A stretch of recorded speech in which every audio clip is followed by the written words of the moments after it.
Finally বাসার ঝামেলা কিছুটা কমেছে। আর এই ভিডিওটা ছিল একেবারে শুরুর দিনে, যেদিন বাঁশগুলো নিয়ে এসেছিল এখানে লাগানোর জন্যে।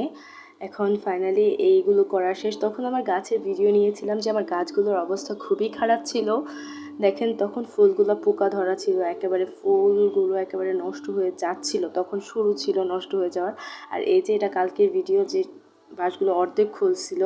আর এই যে আজকে একদম পুরা ফ্লোরটা ক্লিন করে ফেলছে। আর আমার সবগুলো গাছ উপরে উঠায় দিয়েছে ওনারা। অনেক ভারী, আমার পক্ষে সম্ভব ছিল না এত ভারী ভারী এগুলো আমার উপরে নেওয়া। ওনারা সুন্দর করে উপরে উঠায় দিয়েছে। আর আমি গাছগুলো সুন্দর করে লাগিয়ে দিয়েছি। আমার এই গন্ধরাজ গাছটা মানে একটা ব্যাগের মধ্যে ছিল, ওইটা আমি বের করে আমি এই বালতিটার মধ্যে লাগাই দিয়েছি। আর এটার মধ্যে জানি সাদা সাদা কী যেন হচ্ছে, গাছটা নষ্ট হয়ে যাচ্ছে প্রায়। আর এখানে আমার ওই যে গোলাপ গাছটা ভেঙে গিয়েছিল, ওরা ওঠানোর সময় ভেঙে ফেলছিল। আর ওইটা ডাল এনে আমি এখানে লাগাই দিয়েছিলাম, 3টার মতো লাগাইছিলাম, সবগুলো হয়ে গেছে আলহামদুলিল্লাহ। আর এখানে আমার গোলাপ গাছটা চাকিট্টু হচ্ছে এখন, পাতা টাতা সব পড়ে গিয়েছিল, নতুন করে পাতা হচ্ছে।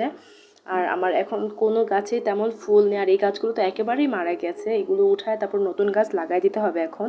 আর আমার এই যে পুদিনা পাতা গাছগুলো হচ্ছে ভালোই, উপরে আনার পরে আর কি গাছগুলোর গ্রোথ ভালো হচ্ছে। আর এই ফুলটাই যা একটু ফুটছে, আর কোনো ফুলই নেই আমার পুরো বাগানে। আবার সুন্দর করে সব গাছগুলো লাগাতে হবে, কিছু করার নেই। আর ওই যে আমার ওই যে সাদা গোলাপ গাছটাও হচ্ছে আবার সুন্দর করে। আর এই যে বাগান বিলাসটাও ঠিক হচ্ছে।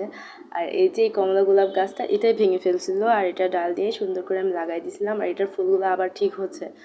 মানে এই সবগুলো গাছের ফুল এত ছোট হয়ে গিয়েছিল, কিন্তু এখন আবার ঠিক হয়ে যাচ্ছে। আর এই যে আমার এই গাছটাও খুব ভালোভাবে শাক ছেড়ে দিয়েছে। So thank you.